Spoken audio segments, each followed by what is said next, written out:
Boa noite, irmãos, a paz do Senhor Jesus, a cada um de vocês. Eu creio que a presença de Deus é real e verdadeira aqui nesse lugar. Nós vamos cantar ao nosso Senhor, vamos orar primeiro, e logo em seguida cantar e iremos pregar a palavra do Senhor. Oremos, te damos graças, Senhor, por essa noite de estudos.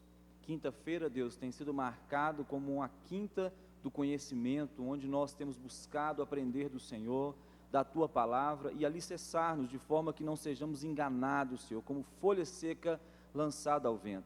Pedimos ao Senhor em nome de Jesus Cristo que nos abençoe, esteja conosco nesse momento de adoração, bem como, meu Pai, no momento da pregação e da exposição da palavra. Nós te louvamos, Deus, em nome de Jesus. Amém.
Nós estamos aqui para adorar o nome do Senhor Jesus, e em qualquer lugar que o Senhor Jesus é adorado, a presença dele se faz presente, porque isso é a palavra de Deus.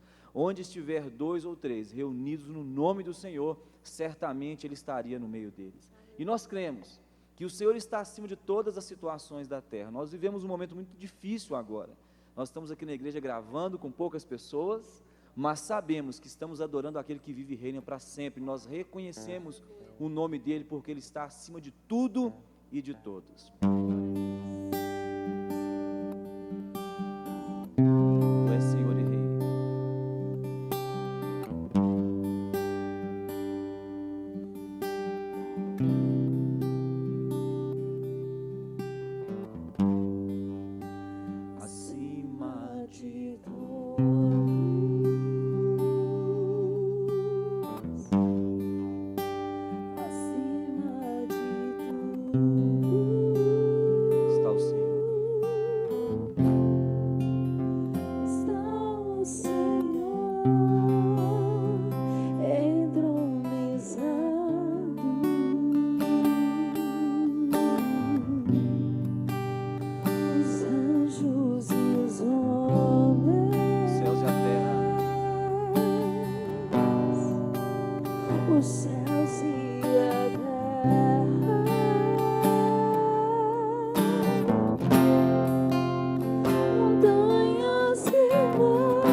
apóstolo Paulo, que existe o primeiro, o segundo e terceiro céu.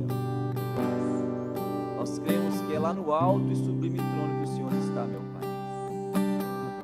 E daqui da terra nós te mandamos louvores.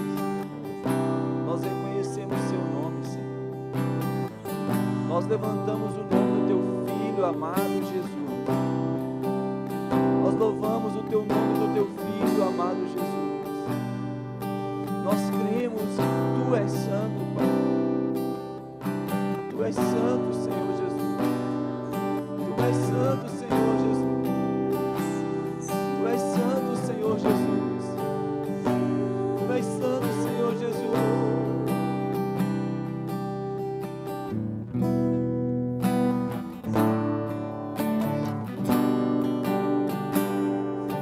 Aleluia. Nós te agradecemos, Senhor Jesus. Nós te agradecemos e te louvamos. Amém. Vamos partir nesse momento para a nossa exposição da palavra. Aleluia. Nós estamos aqui hoje para falarmos um pouco a respeito, nós vamos iniciar um estudo sobre seitas e heresias. Eu sei, irmãos, que é um desafio muito grande falarmos a respeito de outras crenças. É muito importante que eu diga a você, nesse momento, que a nossa intenção aqui não é criticar outras religiões, mas fazer uma exposição do que pensa as outras religiões, de forma que, de uma maneira ponderada, nós façamos as comparações necessárias com essas crenças e religiões às nossas crenças. Por que nós fazemos essas comparações? Porque a verdade é que, como cientista religioso, entendemos que as pessoas veem as outras religiões com as suas próprias lentes. Mas nós, quando nós falamos do cristianismo, nós temos que pensar e enxergar todas as outras religiões com a lente de Cristo e não com as nossas lentes. Portanto, não é o que eu penso de A ou B, portanto, não é o que eu falo a respeito de religião, seita ou heresia A ou B, é aquilo que a palavra do Senhor confronta, aprova ou reprova.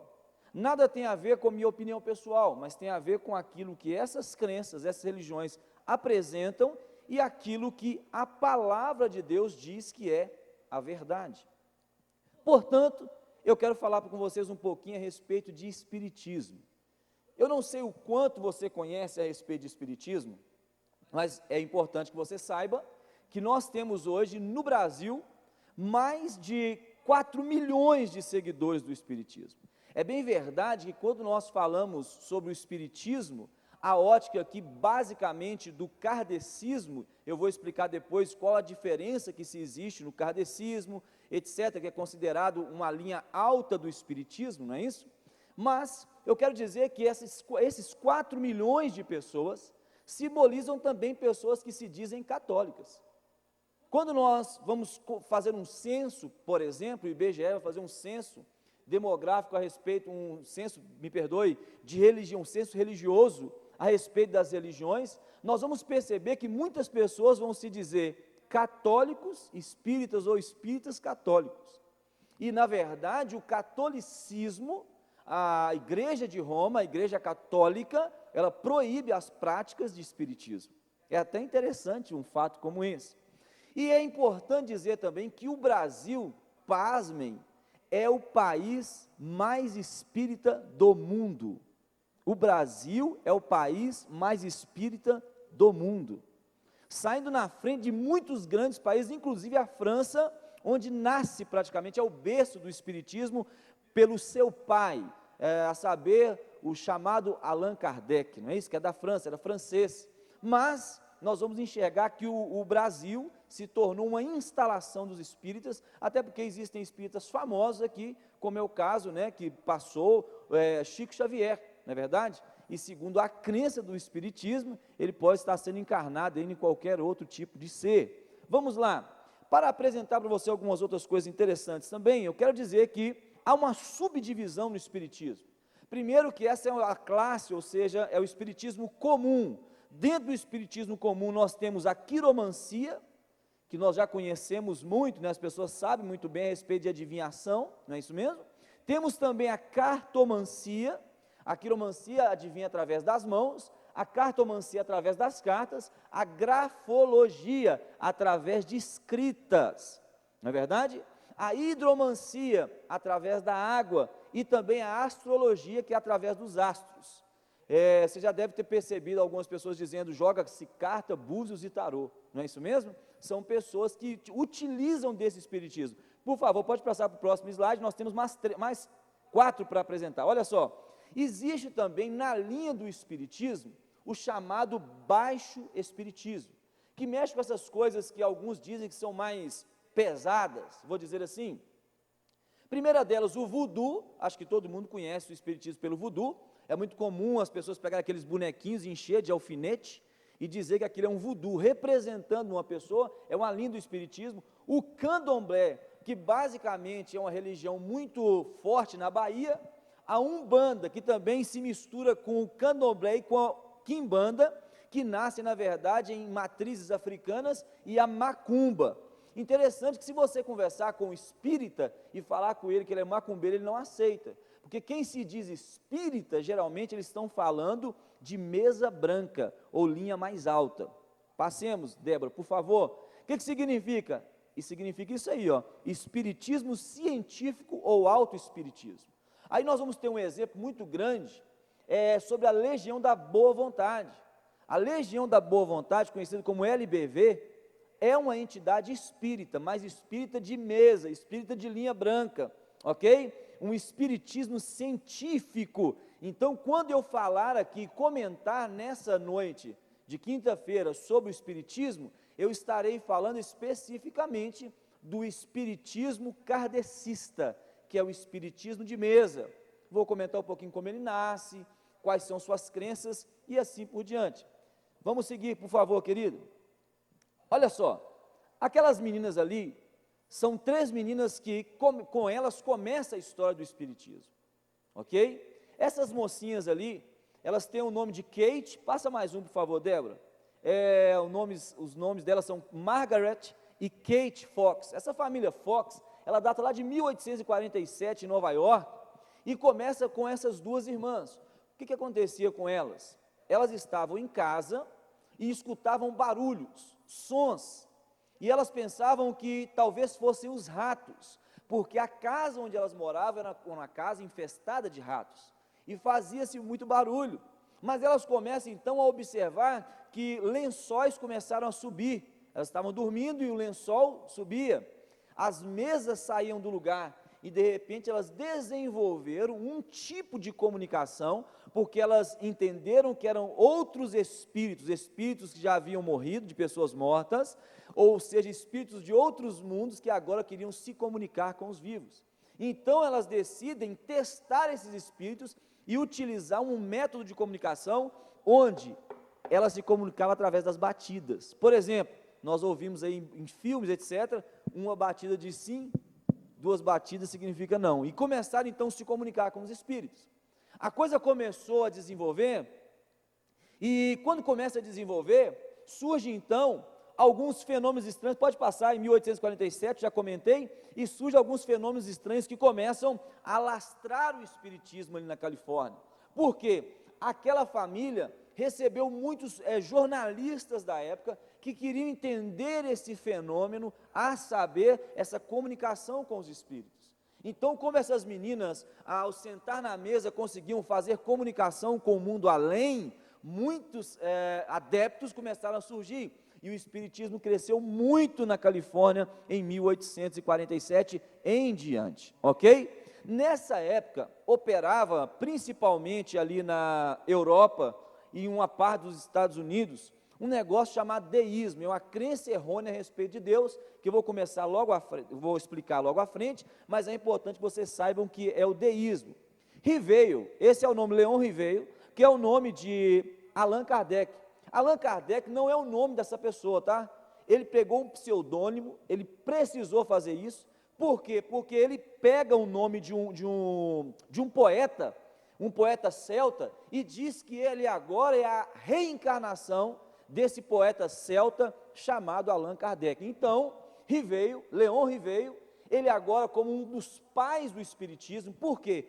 Como é que ele difunde e se torna grande no Espiritismo?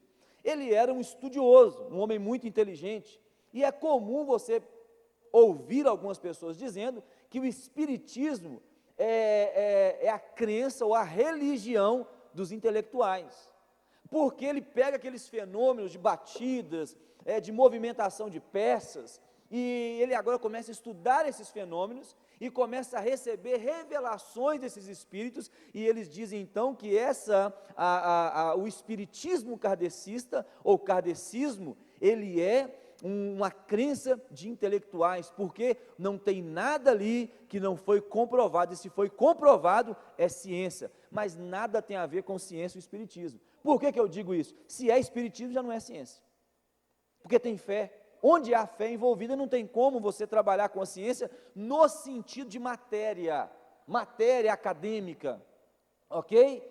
Vou provar que Deus existe, isso é uma questão de fé, ou você crê ou você não crê. E quando nós vamos para o Espiritismo, por exemplo, toda a base de crença de Allan Kardec foi recebido por espíritos, ou seja, ele perguntava os espíritos falavam para ele e ele escrevia. Ele escreve um livro muito famoso chamado Livro dos Espíritos, que é o primeiro livro que ele escreve, e esse livro é lido até hoje.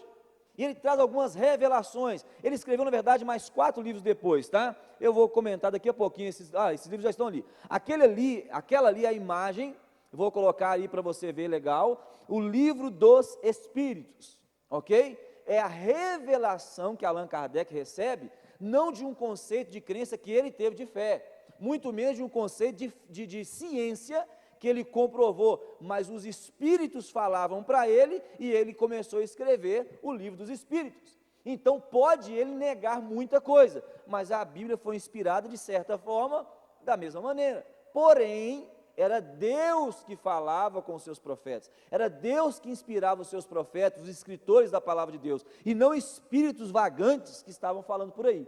A verdade, irmãos, é que quando nós falamos do Espiritismo, falando aqui ainda, viu, Débora, nesse slide aqui, quando nós falamos do Espiritismo, qualquer crente, mais simples que ele seja, se você perguntar para ele o que é mesa saindo do lugar, o que é lençol subindo, o que é batida de madrugada, ele vai dizer: isso aí são demônios, são espíritos malignos nos atormentando. Vai orar e vai resolver, mas o Espiritismo não, ele não diz assim.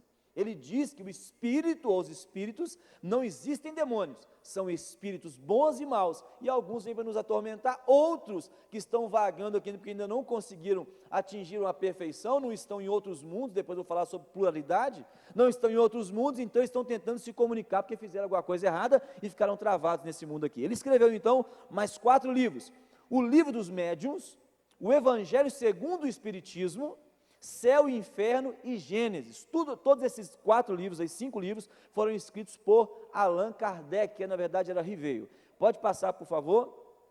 Olha só, doutrina kardecista. Eu vou apresentar toda ela, nos pontos principais, e depois nós vamos discutir alguns.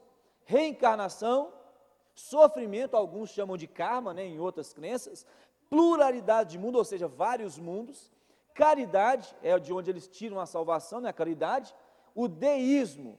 O que é o deísmo? Existia uma crença chamada deísmo, que está vinculada na matéria teologia sistemática, como crenças erradas a respeito de Deus. Porque o deísmo é uma crença onde Deus cria o mundo, e depois de criar o mundo, como alguém que criou um relógio, por exemplo, é o maior exemplo. Augusto Nicodemos, inclusive, usa bem esse exemplo. Você pega o relógio, você cria o relógio, você dá corda no relógio, e agora deixa o relógio rodar. Ou seja, o deísmo é uma crença de que Deus criou a humanidade, mas não interfere mais na humanidade. E nós temos muitos fatos bíblicos que comprovam que a mão de Deus age em favor dos seus filhos. Então Deus, ele interfere sim na história do homem, ao seu bel prazer, na hora que ele quiser, porque ele é Deus. Próximo, Débora, ainda temos mais algumas, só mais 3. Espíritos bons e espíritos maus. Jesus, ele é apresentado como um médium reformador judeu, daqui a pouco eu vou comentar a respeito disso também. Invocação dos mortos, que é a chamada necromancia, e necromancia é proibido pela palavra de Deus. O que é a necromancia? Consulta aos mortos. É pecado consultar os mortos, porque não são os mortos. A palavra do Senhor diz que o destino do homem é lançado na morte, vindo depois disso o quê? O juízo, nada mais do que isso. Caminhemos, Débora, por favor. Reencarnação. Olha só, irmãos, a doutrina da reencarnação dentro do espiritismo kardecista, olha que coisa interessante que é dito, a reencarnação fazia parte dos dogmas judaicos sob o nome de ressurreição. A reencarnação é a volta da alma ou espírito à vida corporal, mas em um outro corpo formado para que nada tem de comum com o antigo. Ou seja, Allan Kardec, ele traduz a nossa chamada ressurreição dos santos como reencarnação, só que ele errou só num ponto. A palavra do Senhor diz que eu não vou ressuscitar no corpo da joinara, jamais, porque a palavra do Senhor diz que do ser humano, do cristão, nada se perde, corpo, alma e espírito são de Deus. Embora o corpo seja colocado aqui na terra, enterrado, outros vão ser afogados, outros vão ser cremados, mas a palavra diz o quê? A terra e o mar darão conta dos seus mortos. Ou seja, o seu corpo, o seu espírito, vamos dar um exemplo fácil. Você lembra da história de Eliseu? Eliseu tinha a porção dobrada do Espírito de Deus que estava sobre Elias. E mesmo depois de morto, os seus ossos estavam enterrados, eles não tinham onde enterrar um menino, pegaram o menino e enterraram em cima do corpo de Eliseu. Quando o menino encostou nos ossos de Eliseu, ele reviveu. Por quê? Porque a unção de Deus estava até nos ossos de Eliseu. Ou seja, quando Deus faz um compromisso comigo, com você, Ele não está só na nossa alma, não. Ele está no corpo também. Você é todo de Deus. Então, o que Allan Kardec diz? Que você, quando está nessa terra, que é chamada aqui de nível 2, que é chamado de mundo 2, não vou entrar nisso agora, ok? Porque para eles existem vários mundos. Você vai reencarnar, você morreu e vai reencarnar. E você pode voltar então como um cavalo, um cachorro, um poeta, como um guerreiro, até que você vai evoluindo e chegue no ápice, no total, que é o quinto nível, ou quinto mundo, e nesse quinto mundo onde Jesus está, você não precisa evoluir mais, porque lá é o paraíso. É como se fosse um sistema de purgatório, que já foi vencido pela crença católica também. O catolicismo universal, né, porque a palavra católico significa universal também, ou seja, o catolicismo no mundo inteiro, já sentaram, conversaram e descobriram que não existe nada de purgatório. Nós sabemos disso. E, portanto, o homem não pode ficar vindo e voltando para melhorar. Nós só temos uma vida e essa vida tem que agradar a Deus. Só uma. E ao final dessa vida, ou é céu ou é inferno, que eles também negam. Continuemos então, Débora. Refutações. Outra coisa, em João 3, nós sabemos que existe uma doutrina, que é a doutrina onde Jesus, doutrina não, um ensino, que a palavra doutrina também significa ensino, onde Jesus ensina um doutor. De madrugada, um doutor da lei chamado Nicodemos vem sentar com Jesus para conversar. Por que de madrugada? Porque ninguém poderia vê-lo. E ele pergunta para Jesus: o senhor está falando a respeito de nascer de novo aí, Jesus? O senhor diz que é necessário nascer de novo, mas como pode um homem nascer de novo? Como um homem vai voltar para o ventre da sua mãe? Aí Jesus responde: é necessário nascer não do corpo físico, mas é necessário nascer como? Espiritualmente. Nesse momento, os espíritas, Allan Kardec pega isso e diz: nascer do Espírito é entender a revelação de Deus através do Espiritismo. Ele entende o quê? Olha que coisa interessante, que os profetas vieram, Deus trouxe os profetas, mas os profetas, embora tenham falado muito, não falaram tudo. Jesus vem e quando ele fala assim, vocês ainda não estão prontos para o que eu tenho para dizer. Eis que vos enviarei o Consolador. Eles entendem que o Consolador não é o Espírito Santo, é o Espiritismo. Ou seja, os cristãos da época não estavam prontos para um novo conhecimento. E agora esse novo conhecimento vem através do Espiritismo kardecista. Uma coisa não tem nada a ver com a outra. O Espírito Santo é a terceira pessoa da Trindade. O Espírito Santo é Deus. O Espírito Santo é o Consolador, Paracletos, que está no original da Bíblia, que veio para nos trazer a consolação. É muito simples. Logo depois que o Espírito Santo vem, acontece o movimento do Pentecoste. Então, quem será que fez isso? Se o Pentecoste não é o Espírito Santo, e lá em 1800, ou seja, 1800 anos, 18 séculos depois, é que a verdade chega. E ele diz, Allan Kardec também diz outra coisa, que todos os apóstolos eram médios muito potentes, muito fortes. Meu Deus, que coisa descabida. Sabe aquele texto que diz lá, ó, em Mateus 11:14, que diz, né, quando nós vamos pensar na chamada inteira de João Batista, a palavra diz que Elias deveria voltar, não é isso? Olha, Mateus 11:14, e se quereis dar crédito, é este o Elias que há de vir. Jesus falou isso para quê? Porque eles estavam questionando sobre João Batista, esse é o Elias que viria? Eles estavam pensando que Elias não morreu, Elias foi para o Senhor o recolheu. Eles dizem que foi num carruagem de fogo, mas nós sabemos que não foi. A palavra do Senhor Jesus diz que ele subiu num redemoinho, não num carruagem de fogo. O pessoal prega por isso, mas está errado. Então o que acontece? Quando Elias sobe para Deus, ele não passa pela morte, porque muito possivelmente ele será uma das duas testemunhas do Apocalipse. Quando eles estão falando ou se remetendo a João Batista como Elias, não significava a mesma pessoa e muito menos a reencarnação. Allan Kardec está dizendo, João Batista é a reencarnação de Elias, mas Elias não morreu, como é que ele ia reencarnar?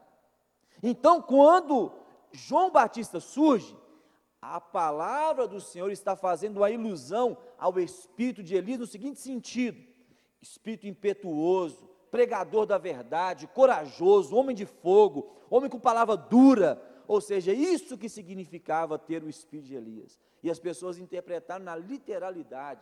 Allan Kardec diz, então, que Elias estava dentro de João Batista, era o mesmo, era a reencarnação, João Batista era a reencarnação de Elias, e não era, João Batista era João Batista, primo de Jesus, e segundo a palavra dos nascidos de mulher, ninguém foi como João, foi o maior de todos. Continuemos, olha só, vamos falar um pouquinho de algumas crenças espíritas. Estou falando de doutrina e vou misturar uma coisa com a outra para você entender legal, vai lá, Débora. Crenças, são várias as crenças. O que eles pensam a respeito de Deus? Irmãos, o espiritismo kardecista entende que Deus pode ser interpretado a seu bel prazer de maneira pessoal. É como se existisse um Deus para cada um. O Deus é aquilo que você tem na sua mente. Deus se revela da forma que você acredita. Meu Deus! E inclusive chegam a citar que existem muitos deuses. Então, para eles, Deus é uma ideia pessoal. Deus não é uma ideia pessoal, Deus é uma pessoa. Ou seja, o Pedro que está ali na mesa de som, não é o que eu acho, ele é o que ele é.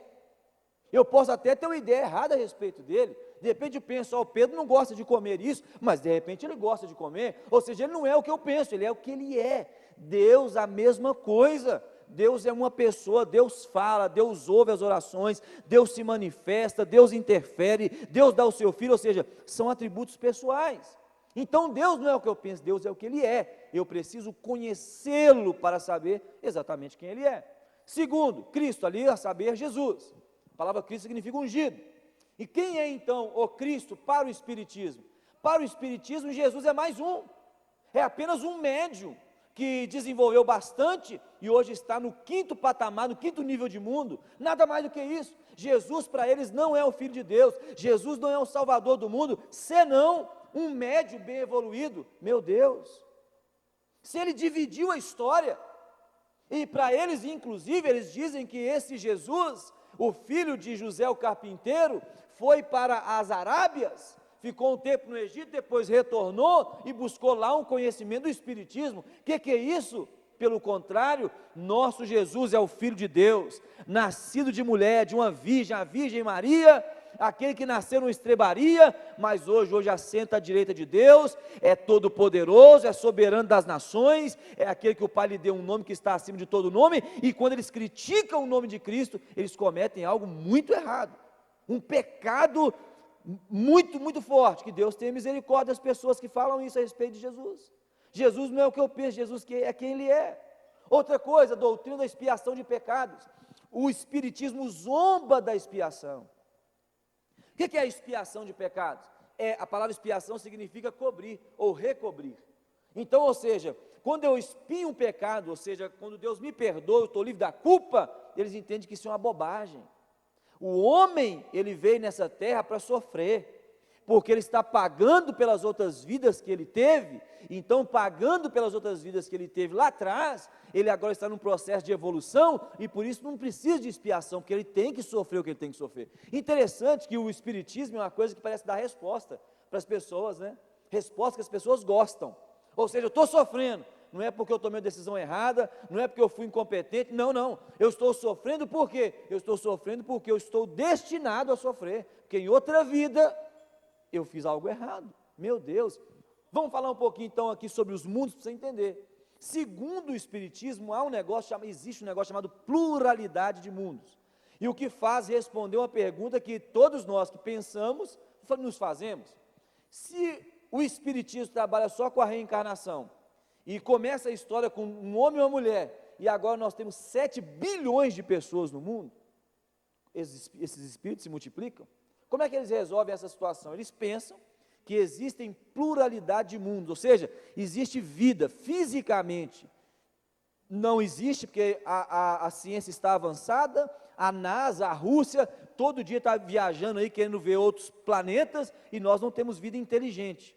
Pastor, o senhor crê que pode existir algum tipo de vida em outro planeta? Sim, não vida inteligente. Vida, tem micróbio, não, tudo bem, mas vida inteligente não. O Senhor fez a coroa da criação, nós somos a coroa da criação. Essa é a vida inteligente que Deus deu. Foi por essa criação que Deus deu a vida, Jesus deu a vida. E eles dizem que, então existem outros mundos paralelos. Então a pessoa pode sair daqui e ir para um outro mundo paralelo. São 5 tipos de níveis de mundo. Então é assim que eles resolvem, e só tem espíritos por tudo quanto é lugar. E alguns vêm para a terra para sofrer, porque a terra é o 2º nível. Mas existe um 5º nível, que é onde Jesus está, etc. Então, pluralidade de mundo, muitos mundos.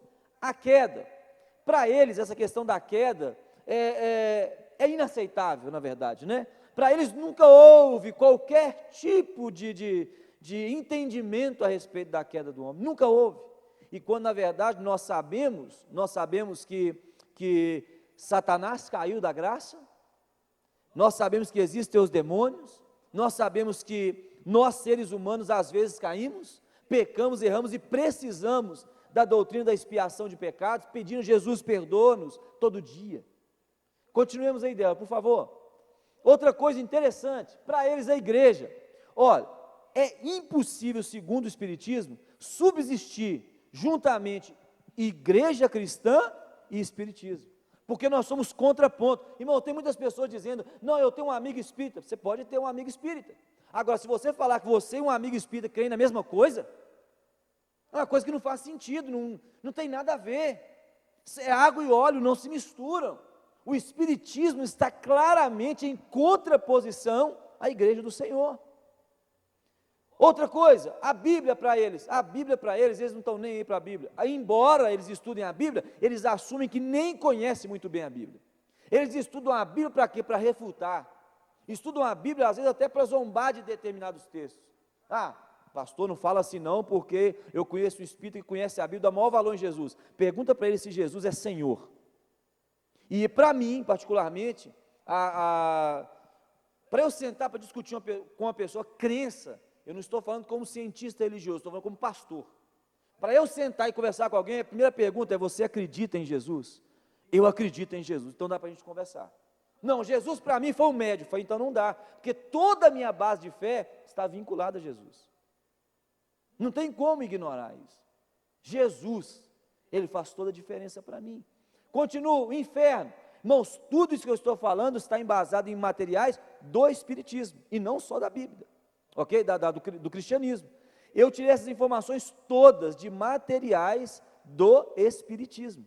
Não estou inventando isso aqui não. Inferno. Para eles, inferno é outra coisa que é alegórica. Não existe inferno. Para eles, os espíritas kardecistas, eles entendem que inferno é aqui na terra.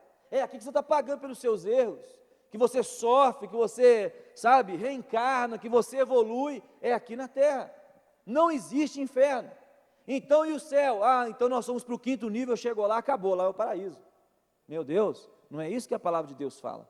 Que a palavra fala que existe o inferno sim, e existem muitas pessoas que estão brincando com isso, e o seu futuro pode ser, infelizmente, se queimar lá dentro. Lógico que nós estamos falando de queimar, pessoas pensam no fogo, um Satanás, um demônio com tridente espetando as pessoas. Nós não estamos falando disso, estamos falando de sofrimento eterno, seja ele como for. Eu penso que estar distante de Deus já é um sofrimento eterno, não precisaria de fogo, de diabo, de tridente, nada disso. Só você perder a graça de Deus, estar distante do Pai, isso aí já é um inferno. É a minha visão. Continuemos. Outra coisa que eu gostaria de conversar um pouquinho com vocês, parece que travou o nosso slide ali, ó. Volta, é porque eu subdividi o estudo, me perdoe. Volta aí, Débora, vamos deixar aqui só um pouquinho. Aí eu vou falar algumas outras coisas para vocês também. Dentro dessas coisas que eu gostaria de falar, eu falei da pluralidade de mundos, falei a respeito do deísmo, tem algumas outras coisinhas simples que eu gostaria de falar. Primeiro, todo o conteúdo do Espiritismo, de doutrina, o conteúdo doutrinário, vem dos próprios Espíritos. É muito simples entender que, se um Espírito está trazendo toda a doutrina, eles jamais se colocarão dentro da doutrina. Então, para o Espiritismo kardecista, não existem demônios. Não existem demônios. Muito menos o diabo. Não existe. Então, são invenções da nossa mente. O bem e o mal são operados por espíritos bons e espíritos maus. Agora, cabe uma perguntinha aqui. Se só existem espíritos, aí tem espíritos bons e espíritos maus, e eles falam que os espíritos, segundo o Espiritismo, existem milhões e milhões de médiuns na Terra, como é que eles identificam qual é o espírito bom e qual é o espírito mau? Como é que eles identificam qual que é a profecia correta e a profecia errada? Como é que isso aí não é um monte de informações que deveriam ser analisadas de um ângulo melhor? Ou seja, eles foram recebendo essas informações de espíritos e descrevendo informações. Se fosse assim, nós que expulsamos demônios quase que sempre na nossa vida, os cristãos, então nós iríamos fazer um livro dos espíritos perguntando para os demônios: olha, você vem de onde? O que você faz? E eu vou anotando. Mas a palavra do Senhor fala que o diabo é o pai da mentira. Então eu não posso basear meu sistema de crença no que fala aquele que é pai da mentira. Muitas pessoas estão sendo enganadas. Outra coisa que o Espiritismo trabalha muito bem é a valorização da mediunidade, ou seja, aquelas pessoas que veem vultos, aquelas pessoas que têm a sensação de que alguém está perto delas. Você chega aqui na igreja, geralmente, ou é algum espírito que fica andando atrás dessa pessoa, alguns chamam até de encosto, eu não vou dar esse nome, porque eu não entendo muito sobre isso. Uma coisa eu sei, se a pessoa estiver endemoniada, a gente põe a mão, expulsa e vai embora, e nunca mais essa pessoa tem problema. Aí o Espiritismo diz assim: não é encosto não é demônio não, sabe o que é isso aí? É porque você é médium, ou seja, eles valorizam esse problema na vida dessa pessoa, e diz para ela: ó, vem para cá que nós vamos ajudar você a desenvolver. A pessoa cai igual o patinho e vem desenvolver. Na verdade, ali, daqui a pouco, ela está se tornando uma necromante, uma pessoa que está falando com espíritos de mortos, e que na verdade a palavra do Senhor condena, e nós sabemos que não há nenhuma conexão entre os vivos e os mortos. Alguém diz sobre a parábola de Lázaro e o rico. Alguém diz no Espiritismo: mas aquela parábola, ela é apenas uma parábola. Sim, mas toda parábola tem uma lição.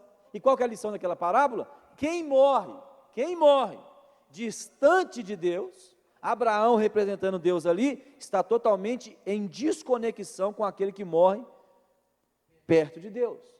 E mostra também o abismo que há, de forma que não há comunicação entre aqueles que morreram em Cristo e aqueles que morreram sem Cristo. Não há comunicação entre aquele que morreu lá com os vivos aqui. Lembram que o rico dizia: molha o dedo na água e pinga na minha boca. Não, não pode. Olha, lê um texto sagrado lá para aqueles que estão lá, porque eles vão se perder também. Não, já tem a Bíblia e os profetas lá, ó. Por que eles não acreditam? Ou seja, tudo que nós precisamos já está escrito, irmãos, é a palavra de Deus, não precisamos de uma nova revelação.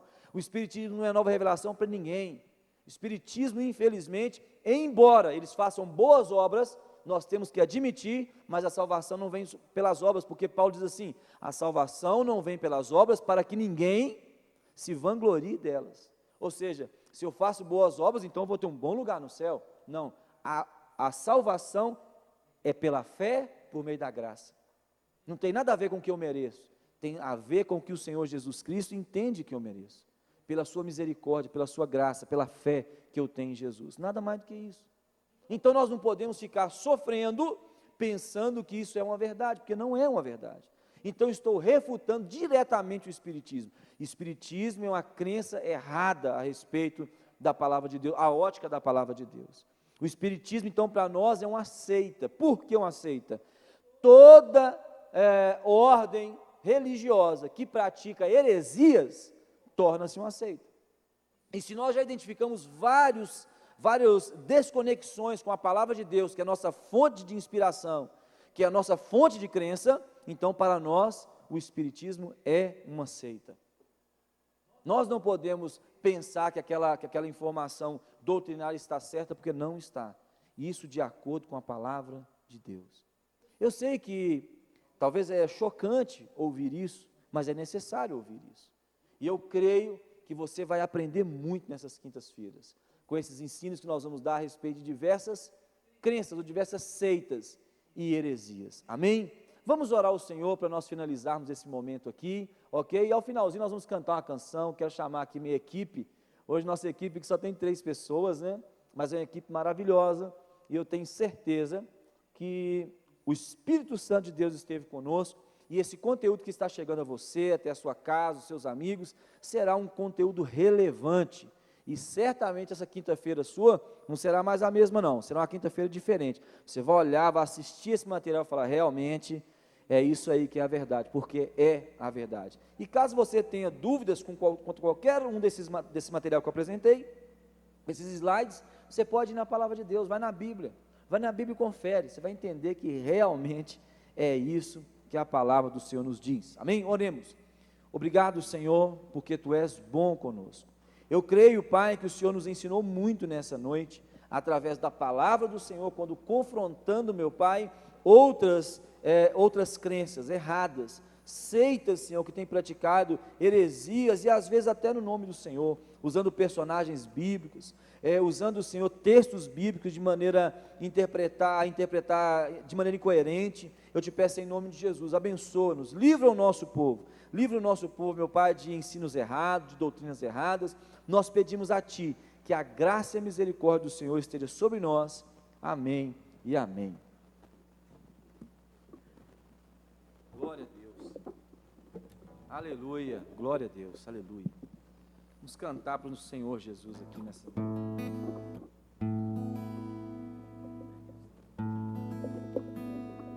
Amém? Existe um bom lugar para se estar, principalmente quando nós falamos dessas crenças, né, é aos pés de Jesus.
teus pés,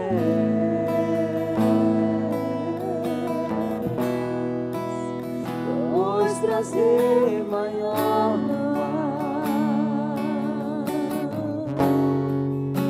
que me render te adorar. Tudo que há em mim, tudo que há em mim,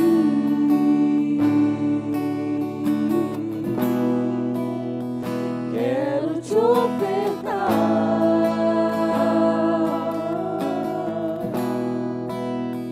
Mas ainda é pouco, eu sei, se comparado ao que eu ganhei. Não somos apenas servos, Senhor. Não sou apenas servo, teu amigo me tornei.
Aleluia, que Deus abençoe você, a sua casa, a sua família e seu restante de semana em nome de Jesus, que o amor de Deus, a graça do nosso Senhor e Salvador Jesus Cristo e as doces e eternas consolações do Espírito Santo estejam sobre a sua vida hoje e sempre, amém.